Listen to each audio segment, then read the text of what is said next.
Creio, Senhor, tudo é possível. Creio, Senhor,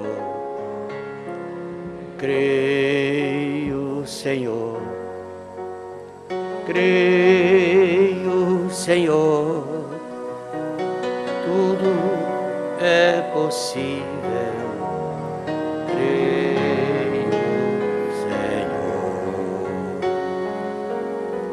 Salmo 119. Quero ler exatamente a escritura que o profeta de Deus, irmão Brana, leu ao pregar esse sermão intitulado Considerando os Nossos Caminhos. 119 e verso 59.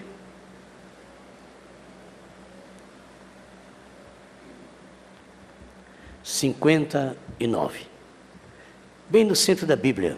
O centro da Bíblia é o Salmo 118. 118, verso 8. Ali é o centro de toda a Bíblia. O que tem para o final são alguns encaixes que são feitos de dicionários, harpas, concordância. Mas tira tudo isso e pode abrir no centro, você vai encontrar nesses 31.173 versículos. Lá está, 118, verso 8. Considerei os meus caminhos e voltei os meus pés para os teus testemunhos. Vamos repetir bem forte. Considerei os meus caminhos e voltei os meus pés para os teus testemunhos. Obrigado, Pai, por esta manhã. Obrigado por este culto, por tudo que o Senhor já nos concedeu. Pelo louvor, pela adoração, pela exortação, pelo aconselhamento e por este belíssimo exemplo do nosso profeta, pela sua sensibilidade, sendo humano, a exemplo do próprio profeta Elias, do primeiro Elias, mas ele como quarto Elias, pôde se manter dessa maneira tão linda, deixando exemplos dessa forma para todos nós. Temos razão absoluta de tê-lo como nosso guia, como nosso orientador, como nosso profeta. Recebe a nossa adoração. No nome de Jesus. Amém. Desejo iniciar essa pequena palestra com as palavras do próprio profeta nessa mensagem, considerando os nossos caminhos. No parágrafo de número 10, ele começa dizendo: ouvi dizer que no tempo que foi escrito este salmo, Davi estava enfrentando muitos problemas. E Davi era um homem como todos nós. Ele tinha seus altos e baixos, e suas diferenças. E ele estava realmente em apuros. Deus não prometeu passar pela vida levando uma vida fácil. Nenhum crente pode passar assim. Todos os crentes devem enfrentar problemas. Mas ele prometeu suficiente graça para cuidar desses problemas. Isto é o que emociona meu coração. Saber que sua graça é suficiente para nós. Todas as nossas fraquezas e problemas e frustrações, Deus já prometeu passar conosco por isso.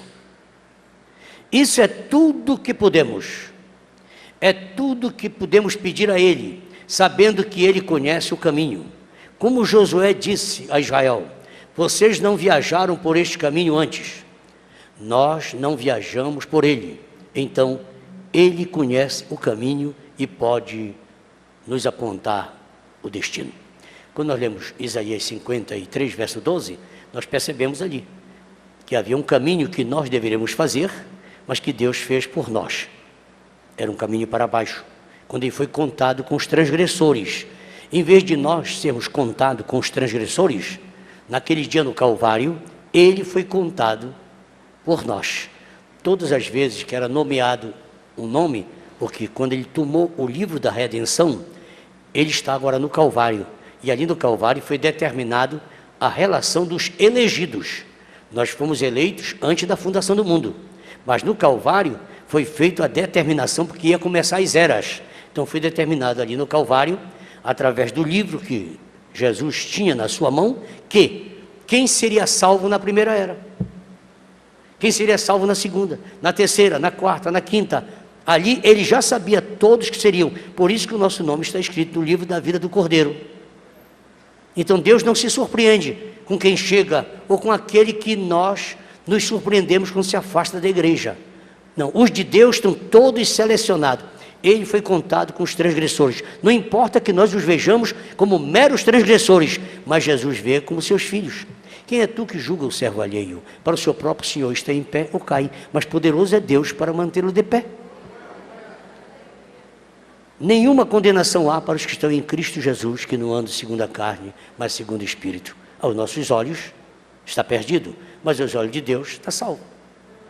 Aos olhos do irmão do pródigo, ele não era digno, mas aos olhos do pai, ele era digno. Disse, não, esse é teu filho. Esse é o meu filho. Mas esse teu filho, pois é, o meu filho. Ele estava perdido e foi achado. Como o senhor sabe que é seu filho que estava perdido e foi achado? Porque eu estava no mesmo lugar. Por mesmo lugar que ele foi, eu fiquei todos esses anos. Ele foi embora, eu fiquei no mesmo lugar. A Bíblia diz que o pai do pródigo ficou no mesmo lugar, todo dia ele estava olhando. Meu filho está para chegar. Amanhecia o dia, anoitecia, não chegou, mas vai chegar. Anoitecia, amanhecia, mas vai chegar. O irmão disse, eu não vou esperar. Eu vou me embora. E foi embora, atrás de cabrito para fazer festa. Mas o pai ficou com um cordeiro, com um novilho, esperando a qualquer momento que o filho chegava. E voltou. E o seu voltará. Os nossos voltarão. Mensagem 3 classes de crente 48. Será infundido um poder. Isso é a qualquer momento. É um poder que será infundido em você. E naquela hora você levanta a mão e diz, eu reclamo todos os meus. E eles virão. Questão de paciência, irmão. Sejamos pacientes. O profeta diz, quem está impaciente é você. Deus não é impaciente. Então, seja paciente. Espere o dia seguinte. Espere o dia seguinte. Recentemente, eu falando com um sobrinho, ele contou uma experiência que, meu pai amado, tem coisa que é tão forte demais para a gente. Coisa simples, coisa boba, simples. Só se você quiser ver alguma coisa. Ele contando que ia caminhando, que o papai ia caminhando. Meu pai era um velho pastor pentecostal. Ia caminhando e passou determinado animal e jogou, e ao pisar na terroada, na lama, jogou lama na roupa dele que era branca. E logo apareceu alguém para querer tirar a lama, os pedaços de lama que caiu na roupa dele. Disse, não faça isso. Se você for tirar essa lama de imediato, se você for muito afoito, muito apressado, você vai me sujar toda a calça. Você pode até tirar essa lama, mas a calça ficará toda suja. Tenha paciência. Espera um pouquinho. Deixa secar essa lama. Passado o tempo, secou, ele ficou ponteando o dedo e...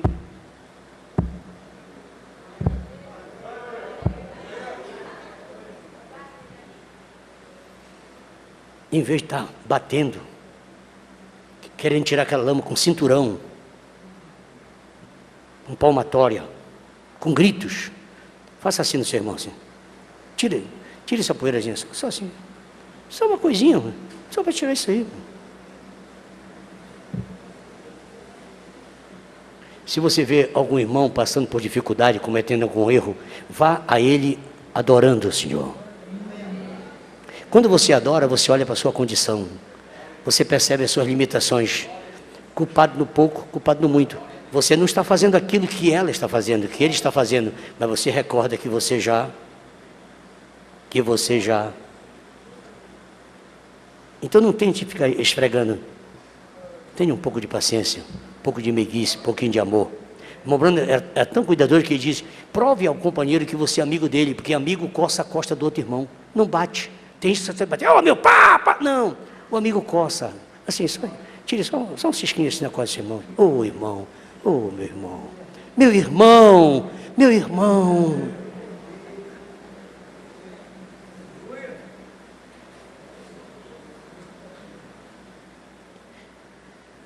Eu posso ver Davi, sua casa estava sendo vigiada. Saul, sogro dele, e seu exército estavam vigiando a sua casa para matá-lo. Eu posso ver Davi nervosamente esfregando as mãos e caminhando para um lado e caminhando para o outro, olhando de seu quarto, olhando pela janela e observando cada pequeno movimento pela janela e observando cada coisa que acontecia. Ele sabia que a qualquer momento uma flecha poderia varar, assoviando em sua direção e atingir o seu peito. Foi então que lhe vieram essas palavras: considerei os meus caminhos e voltei os meus pés para os teus testemunhos. Geralmente, quando um homem se encontra em problemas, é quando ele vai pensar em Deus. É uma pena termos que esperar entrar em problemas antes de pensarmos nele. Mas tenho ouvido muitas pessoas, várias delas afirmarem que não eram crentes, não acreditavam que havia um Deus. Mas eu tenho notado que essas mesmas pessoas, depois que entraram em problema, depois que se machucaram, logo elas encontraram Deus. 12. Como nos dias de Bob Ingersoll, enquanto estava morrendo no quarto do hospital, era um homem riquíssimo, ele gritou: oh Deus, se existe um Deus, tenha misericórdia de mim. Ele nunca tinha pensado em Deus, nunca considerou Deus, sempre disse que não havia Deus. Você pode dizer coisas pesadas enquanto você está se sentindo bem, mas quando a morte vier bater à sua porta, você vai mudar de opinião. No decorrer de meus dias, tenho visto muito desses homens que não se importavam com a igreja e não se importavam com Deus, e nada que fosse certo, mas deixe-os entrar em problema, deixe o médico dizer que aquele câncer está devorando ele aos poucos. Eles vão procurar alguém para orar por eles o mais rápido possível. Eles sabem que somente um Deus pode tirá-lo daquela situação, então eles passam a reconhecê-lo. E um certo rapaz me pediu: irmão Brana, fale com o doutor, com o juiz, para me tirar dessa cadeia. Eu estou passando uma situação difícil. Na verdade, eu roubei um carro. Fale com o juiz é seu amigo, quem sabe ele não vai me soltar. E eu fiquei pensando, eu vou falar com o juiz novamente. E foi lá com o juiz. 14. Meritíssimo, é uma honra vir ao seu encontro. Seria possível o senhor perdoar esse jovem? Perdoe, ao menos mais uma vez.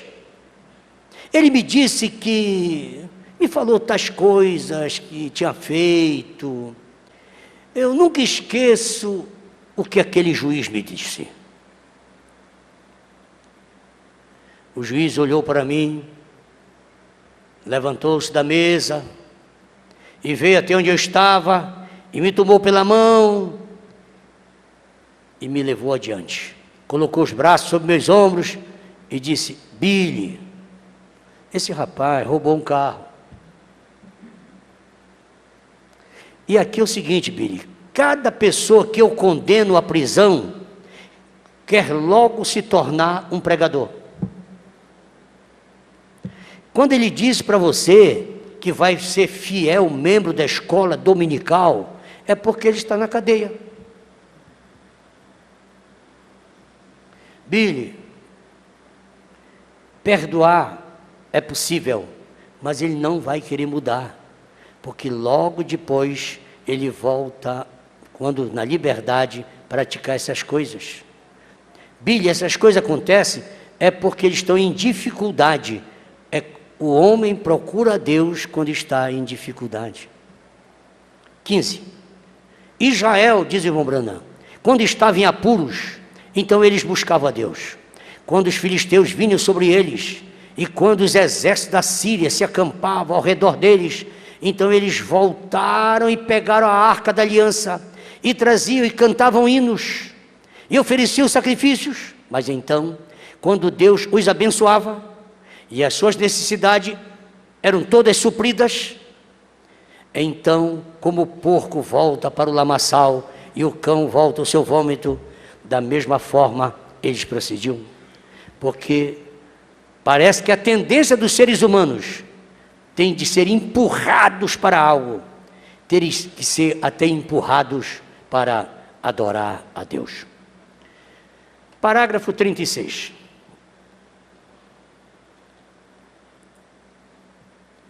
E há muitos cristãos hoje, cristãos professos, que estão se enganando em relação às coisas ou à coisa que estão confessando ser.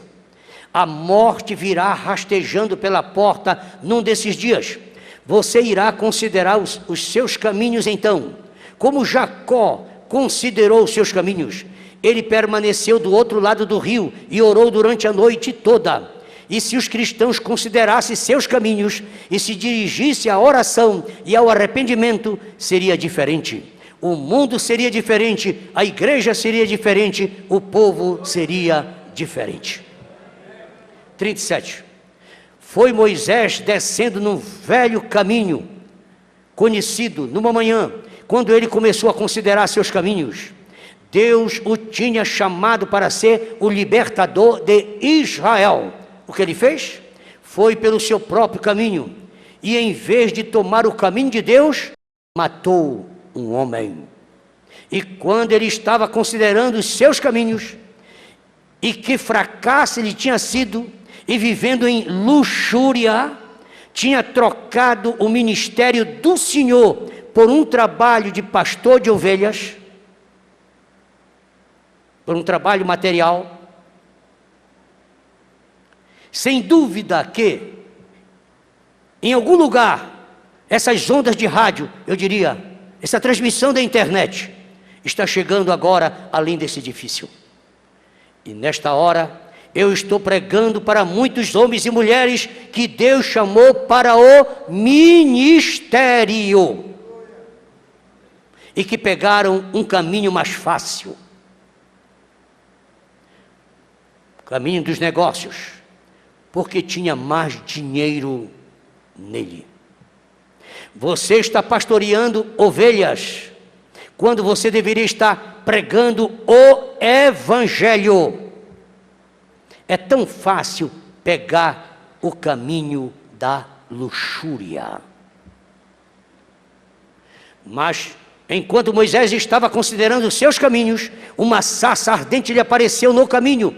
Deus envie sarças ardentes nesta hora, para que cada homem e cada mulher que possa considerar seu caminho, faça um inventário de sua vida, como você está vivendo. E se Jesus viesse nesta hora, considere os caminhos. Era Pedro que estava parado ali, em pé ali, aquecendo-se junto ao fogo inimigo, praguejando, negando a Jesus. Quando ele ouviu aquele velho galo cantar pela terceira vez, isto lhe fez considerar os seus caminhos, a maneira que ele tinha tratado Jesus. Ele fora chamado para o ministério, e ele fora também chamado para servir a Deus, e precisou de um galo para fazê-lo considerar os seus caminhos. Quero agradecer ao irmão Cordeiro, que me passou esse livro, intitulado 2 Pontos. Obrigado, Cordeiro. Ele diz que na página 140 há algo relacionado a isso. Quando realmente queremos trabalhar para Cristo, não precisamos nos deslocar para terras distantes, insípidas e pagãs. Às vezes almejamos ir tão longe, quando o desafio, a missão está dentro do nosso próprio lar. Chegamos até a nos imaginar trabalhando em Rum, na Croácia, a menor cidade do mundo, com apenas 23 casas. Ou até em Pequim, a maior metrópole do mundo que fica ali na China. E ignoramos clamores tão próximos de nós e urgentes que vêm da família, que vêm da igreja, de todas as faixas etárias, ou até mesmo de companheiros de ministérios, às vezes que estão próximos do nosso olhar, porém tão longe do nosso coração e de nosso sentimento. Aprendi desde cedo que é preferível se desgastar a enferrujar-se. Por isso, creio que não pode haver escusas, adiantamentos ou negligências quanto o ide de Jesus. Ainda ecoa hoje, agora, e é urgente. Como expressa o nosso companheiro João Nascimento, o tempo não perdoa e é um triste desperdício deixá-lo esvair-se por entre as mãos sem tirar vantagem dele. O sucesso missionário independe do preparo intelectual e do conhecimento cultural. Ele depende tão somente do chamado, comissão e fé. Estes três requisitos vindicam o ministério através do amor. O amor divino, descrito em 1 Coríntios capítulo 13, é o tipo de amor que Paulo demonstrou pelos irmãos em Corinto. Entretanto, aquela igreja não foi capaz de compreender o real objetivo daquilo que o apóstolo falava. Apesar da convicção de que não devemos nos cansar de fazer o bem, fatos como desta referência bíblica de 2 Coríntios, capítulo 12, verso 15, muitas das vezes nos desgastam e nos tiram o fôlego. Disse Paulo: eu, de muito boa vontade, gastarei e me deixarei gastar por vossas almas, ainda que, amando-vos, cada vez mais, seja menos amado. Voltando aqui à mensagem, considerando nossos caminhos, parágrafo 39. Irmão e irmã, nesta hora que o galo começa a cantar para muitos de nós, para nos fazer acordar e considerar os nossos caminhos, a maneira que estamos tratando o Senhor Jesus, nesta era moderna de todas as religiões falsas e polidas, é tempo de considerar nossos caminhos e voltar ao velho caminho no qual Jesus Cristo trilhou, quando esteve aqui na terra, um caminho de sacrifício. Consideremos os nossos caminhos. Ali estava Judas Iscariotes, quando o sumo sacerdote começou a contar as 30 moedas de prata. E quando ele ouviu o tilintar da prata, Judas considerou os seus caminhos. Como ele vendeu Jesus por 30 peças de pratas, pegou uma corda e foi se enforcar. Eu me pergunto se muitas vezes aqui, e aonde estiver chegando a nossa voz, através do rádio, e nesta manhã através da internet, muitos de nós não enganaram o seu vizinho um pouquinho, fazendo um negocinho desonesto? Eu oro para que, se este for o caso, que você ouça o tilintar do dinheiro, até que isso te leve a estar de joelhos em arrependimento. Arrepender-se é voltar atrás, converter-se é mudar de rota. Arrependei-vos e convertei-vos para que sejam apagados os vossos pecados e venha o tempo do refrigério pela presença do Senhor. E muitos de vocês retêm a parte daquilo que é de Deus. E muitos de vocês retêm parte daquilo que é de Deus. E gastam com coisas por aí. Gastam com uísque, tabaco, cigarro, gasolina para andar por aí. Quando isso pertence à casa do Senhor, é seu dever solene entregá-lo. Considere os seus caminhos. 30 peças de prata. Foi um soldado romano, depois de ter perfurado o lado do Senhor e ver descer sangue e água, que logo em seguida bateu no seu peito e exclamou: verdadeiramente este era o Filho de Deus. Foi muito tarde, deveria ter refletido um pouquinho antes. Vou evocar novamente o livro do Cordeiro, página 62. Não interpretemos mal as palavras de Moisés. Ensina-nos a contar os nossos dias. Salmo 90, verso 12. Os dias que vivemos formam a nossa existência terrena, mas somente pela renúncia alcançamos algo positivo, construtivo, edificante e saudável. Porém, quanto ao número de dias vividos ou a viver, isto é coisa secundária. O importante é o conteúdo do que apresentamos nos dias vividos. Jesus viveu muito pouco tempo sobre a terra, mas o conteúdo do seu viver bem perdura para sempre. Cabe ao cristão dizer: se os meus dias vão ser poucos ou vão ser muitos, não importa. O que deve preocupar-me é como desenvolver o tempo, a melhor maneira de vida, nos dias que Deus me permitiu viver sobre a terra, para que depois eu possa viver eternamente com Ele. E encerrando, por isso, devemos renunciar às coisas frívolas e assumir a cada manhã o compromisso de viver bem, vivendo cada momento com sabedoria, aproveitando as oportunidades para dar testemunho da nossa fé, independente dos acontecimentos sociais, políticos e religiosos, como diz o Salmo 90 e verso 12, para que alcancemos coração sábio.